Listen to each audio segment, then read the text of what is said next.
Bienvenue dans cette vidéo qui s'intègre dans le thème de la matière et le chapitre 1, la matière dans tous ses états.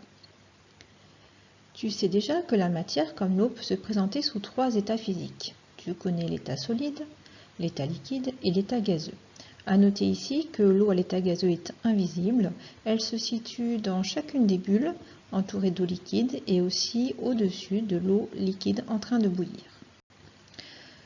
Nous allons étudier dans cette vidéo les propriétés des 3 états de la matière, c'est-à-dire les caractéristiques qui permettent de les distinguer et de les reconnaître. Intéressons-nous tout d'abord à l'état solide. Prenons un solide et introduisons-le dans un bécher.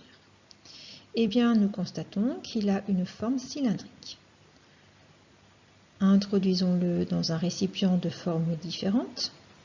Ici, il s'agit d'un ballon. Eh bien, nous constatons que l'objet garde sa forme cylindrique. Nous pouvons en conclure qu'un solide garde sa forme. On dit qu'un solide a une forme propre. Même étude pour l'état liquide. Introduisons dans un ballon un liquide. Nous pouvons voir que le liquide s'adapte à la forme sphérique du ballon. Si nous transvasons ce liquide dans un nouveau récipient d'une autre forme, ici un bécher, eh bien, nous constatons que le liquide s'adapte à une nouvelle forme, cette fois-ci à la forme cylindrique du bécher. Nous pouvons en conclure qu'un liquide n'a pas de forme propre, car il prend la forme du récipient qui le contient. Cette caractéristique du liquide est notamment utilisée pour donner la forme que l'on souhaite à des glaçons.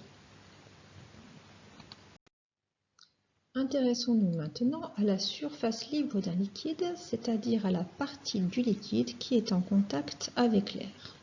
Ici, nous avons un fil à plomb accroché au tableau qui indique la direction verticale en jaune.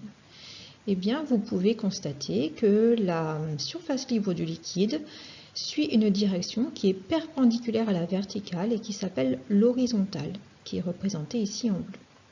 Si nous inclinons le récipient sur la gauche, ou bien si nous inclinons le récipient sur la droite, nous pouvons constater que la surface libre du liquide reste toujours perpendiculaire à la verticale, c'est-à-dire reste toujours horizontale et plane. Nous pouvons donc en conclure qu'un liquide au repos a une surface libre, plane et horizontale. Intéressons-nous maintenant à l'étude de l'état gazeux. Voici un gaz, le gaz roux, gaz qui n'est pas invisible contrairement à l'air.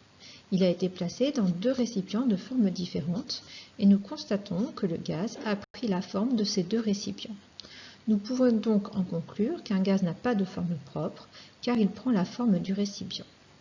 Voici un autre gaz, le diode, gaz violet, qui a été placé dans un pot. Eh bien, si nous enlevons la plaque de verre qui recouvre ce pot et que nous donnons plus de place, c'est-à-dire plus de volume au gaz, eh bien celui-ci occupe tout l'espace, tout le volume qui lui est offert, ce que ne ferait pas un liquide par exemple. Donc nous pouvons en conclure qu'un gaz n'a pas de volume propre et qu'il occupe tout l'espace qui lui est offert. Si bien que si un gaz est placé dans un récipient qui est ouvert, ce gaz va s'échapper du récipient, ce que n'est pas capable de faire un liquide.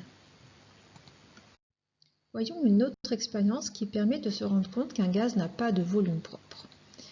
Enfermons dans une seringue un volume de 10 ml d'air. L'air étant un mélange de gaz, il permet l'étude de l'état gazeux. Nous constatons qu'il est possible de diminuer le volume du gaz, ici par exemple jusqu'à 3 ml. Quand on réduit le volume du gaz, on dit qu'on fait une compression et donc un gaz est compressible.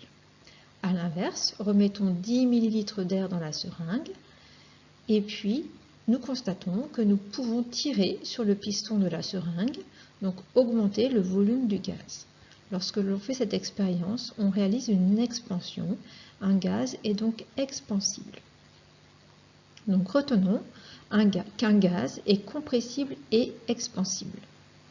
C'est une propriété très intéressante des gaz. Quand on comprime un gaz, la pression de ce gaz, c'est-à-dire l'action qu'il exerce sur les parois qui l'entourent, augmente. Ainsi, nous pouvons gonfler le pneu d'un vélo ou un ballon. Cette vidéo est maintenant finie. Nous verrons dans une prochaine vidéo les propriétés des 3 états de la matière, mais dans l'infiniment petit, ce qui nous permettra d'expliquer les propriétés que nous avons vues dans cette vidéo.